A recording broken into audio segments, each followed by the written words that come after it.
taanaan namni lamaan sadan tokko nagahamaa jedhaati barreessaame.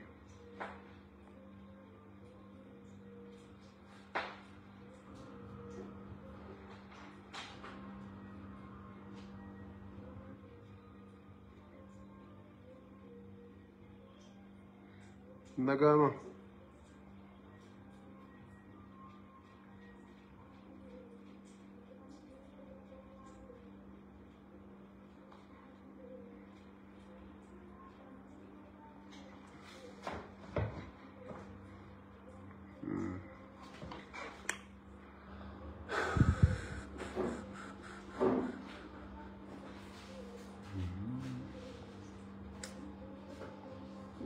Tole galana galatom.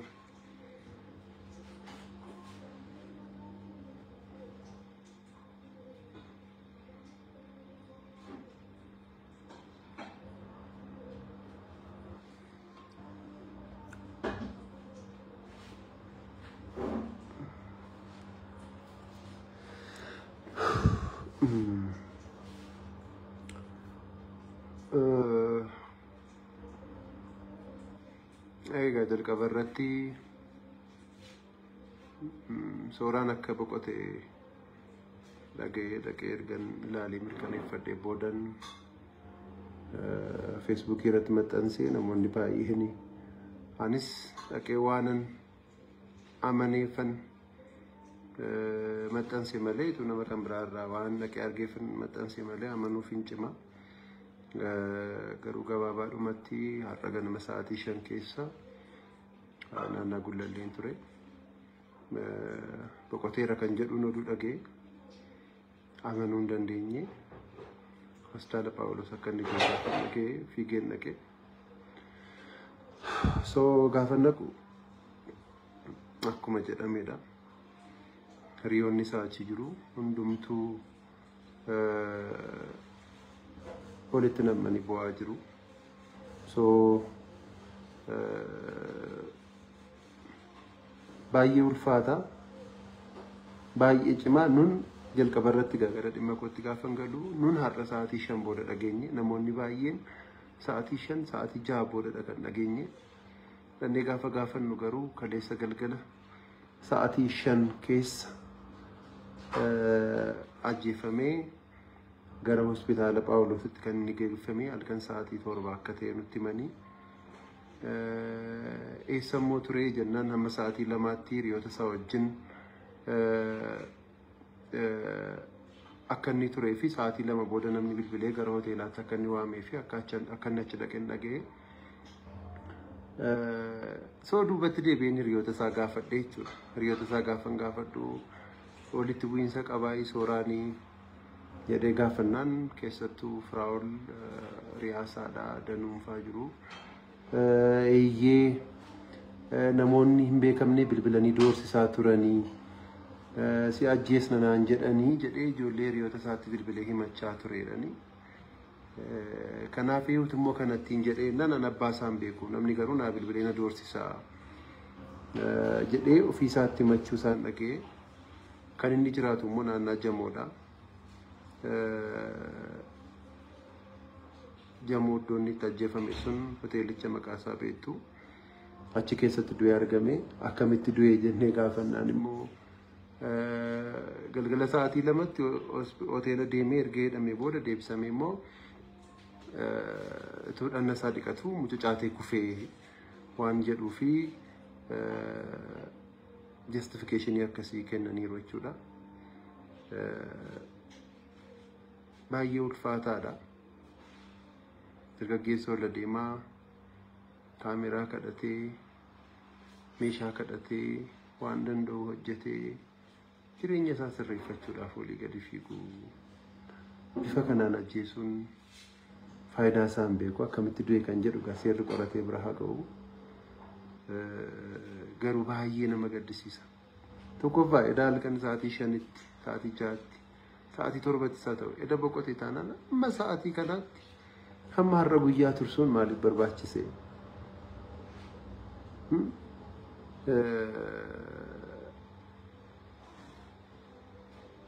I don't know. Eessarraa akka jalqabamu bitaa namatti gala. riyoonni martuu namni hammeenya soora haasa'u sin jiru isaan uffata wadarkaa fuudhanii ni tokko tokko tumsee dhiyeenyaan hin beekan jaakana keessattuu buraayyuu jiraachaa ture achi booda gara jamoo kan hin deeme kanaafi mucaan isaa wajjin namni tokko turteetti jedhanii mucaan durbaa tokkosi isheen to'annoo seeraa jala jirti jechuun odeeffannoo dhageenya namoonni baay'een gaarra guyyaa guutuu achiin ture waan ta'eef waan beektu nutti himii kan jedhu feesbuukiidhaan namoonni hedduun naa barreessitaniitu waanan beeku waanan isin dhossuun qabu hoteelli sun qorannoodhaaf dhiyaachuu qaba. Hunda caalaa immoo an kanan jedhu iddoo kamuu kan jirtan poolisiis kan taatan abbaa alangaa abbootii seeraa qaamota seeraa kamiyyuu nun wabii tokkoyyuu hin qabnu. Dhugaa mucaa kanaa garuu ogummaa keessanii dandeettii keessanii ummata kanaaf hin quuqamna kan jettan nutumna hin qabnu. Waan dandeessan godhaati adaraa keessan mucaa kanaaf wabii dhaabadhaati dhugaa kana baasaa. Ogummaa dandeessanii namni dhuunfaanis waan beektan hundumaan wanti haasa'amaa jiru baay'eedha. Wanti dhaga'amaa jiru danuudha. Finfinnee keessa jiraachuuf wabii tokko iyyuu hin qabnu. Kanaaf maal goona? Akkama godhama. Jechuun namni waggaa 23 dheengada waggaa 24 hin guunne kun namni waan danda'uun uffata walirraa ergifatee waan danda'uun aartii Oromoo isaa ibiddatee kana keessa dhaabbatee hojjetu kun haala kanaan ajjeefamee hin du'e jedhamee har'a ganamumaan gaafa dhageenyu baay'ee ulfaataadha. Baay'ee cimas. Haati mucaan kun guddatan jijjiirama jettee eegdu har'a dargaggeessa waggaa 24 hin guunne reeffa simachuun baay'ee ulfaataadha. Baay'ee laphee namaa cabsa. Kanaafi waa'ee Oromoo kan quuqamtan ummata kanaaf kan gadditan ummanni kun miidhameera kan jettan miidhamuu isaa yeroo dhageessan kan lapheen keessan na'u kan garaan keessan raafamu iddoo kamuu kan jirtan dhimma kana irratti mari'adhaatii furmaata tokko kenna. Malee akkasumatti torbee tokkoof profile picture jijjiirannee boonyee maal gochuuni homaa tokko furmaatan kenna. Isin irratti hojjechuu dandeessu. Waan ta'e gochuu dandeessu. Garuu haala kanaan nama wala deemaa akkasii dukkana keessatti lubbuu namaa baasuun dukkana fayyadamanii baay'ee garaa nama nyaata. Kanaaf jaan kun taalantii qabaa, kennaa qabaa, dandeettii qabaa, hin barreessa, hin yaala, hin dadhabaa. Fisaayyuu nama karaa mana akka barbadatee jiraatu miti baay'isee.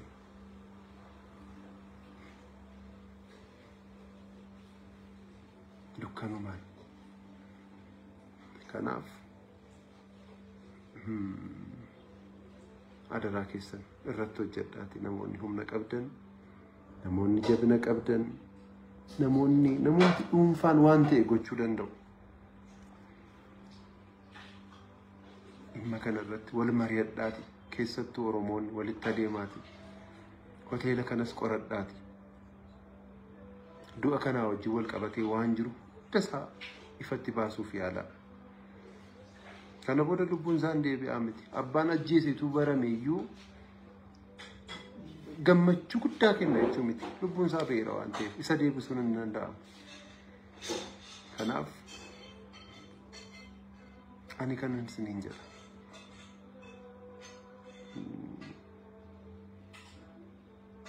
Hunda caalaa immoo akkuma kana cee dukkana fayyadamtanii lubbuu namaa kan baastan dukkana doo godhattanii ola deemaa kan nyaattan yeroo hundumaa gadda gammachuun Oromoo isiniif gadda kan ta'e jiraachuun Oromoo isiniif du'a kan ta'e dukkana kan fayyadamtan dukkanaan lubbuu namaa kan baastan har'a imimmaan dargaggeessi Buraayyuu Gafarsaatti asfaaltii gidduu taa'ee boo'e sun imimmaan har'a hiriyoonni isaa dhangalaasan sun gaddi lapheen isaanii akka sanatti cabe sun mana keessan aseenu kana qofaan jedha. Baay'ee nama gaddisiistu. Baay'ee nama gaddisiisa. Namni kamuu wabii hin qabu biyya kana keessa.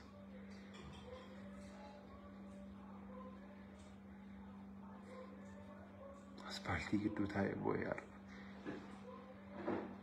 Homaa gochuu hin dandeenye saaxinii binnee baanariin barreeffamee gaggeeffame.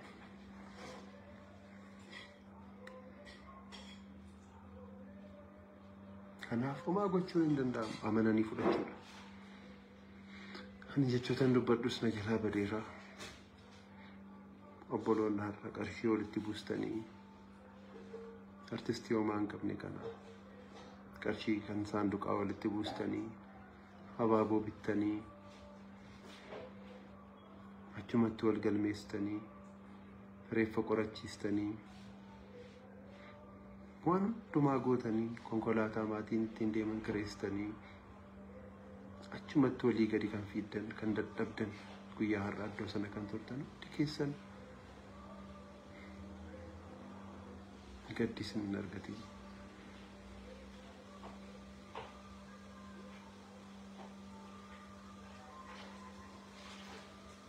Homaa jechuu hin danda'u. Keessattuu namootan warra akka Efreem Hambisaa, Lalisaa Mitikkuu, mootummaa Qaroo yaa guutuu achi turtanii haala hundumaa mijeessitan maqaa keessan kanan hin beekne dargaggoota baay'ee ture. Kanadha Waaqayyo dhugaa isaa haa baasu. Sooraa Abdataa haala kanaan imala gabaabaadhaaf addunyaatti makameetu addunyaa kanarraa godaanee jechuudha. Kanaaf Oromoo amma dandeessanitti wal jabeessaa. Amma dandeessanitti wal cina dhaabbadhaa. Yoo xiqqaate wal gargaaruu dadhabne illee wal miidhuu hin qabnu. Yoo wal jaallachuu dadhabne illee jibba walii qabaachuu hin qabnu.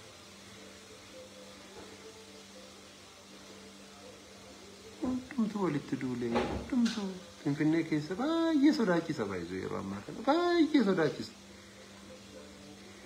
Namni yaaddaa yookaan Oromiyaa dhaqees nageenya yaaddaa as dhufee qaama kan biraa yaaddaa hundumtuu. Kanaaf ani kanan jedhaa abbootiin seeraa assignmentii irratti fudhadhaatii irratti hojjedhaatii qoradhaatii poolisootaa wajjin ta'aatii warri dhugaaf hojjettanis jirtu warri dhugaa dhiyyeessaa irra gortan warri dadhabdanis jirtu hundi arrabsamuu hin danda'u arrabsamuus hin qabu hundi gosa tokko miti. Kanaaf iddoo jirtanitti walii keessan qoba wal qabaadhaa wal tiksaa wal jaalladhaa.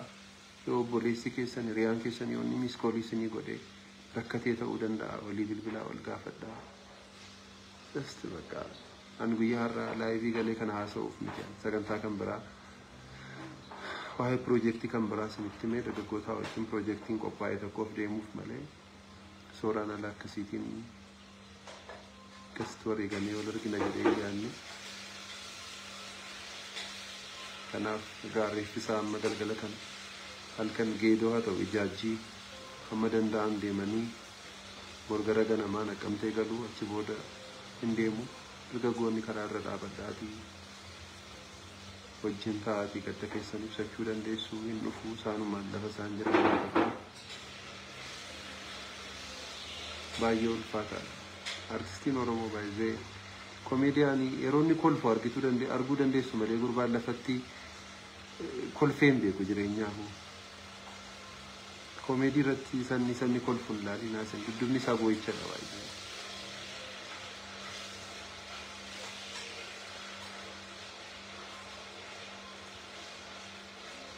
isinitti haa faradu garuu.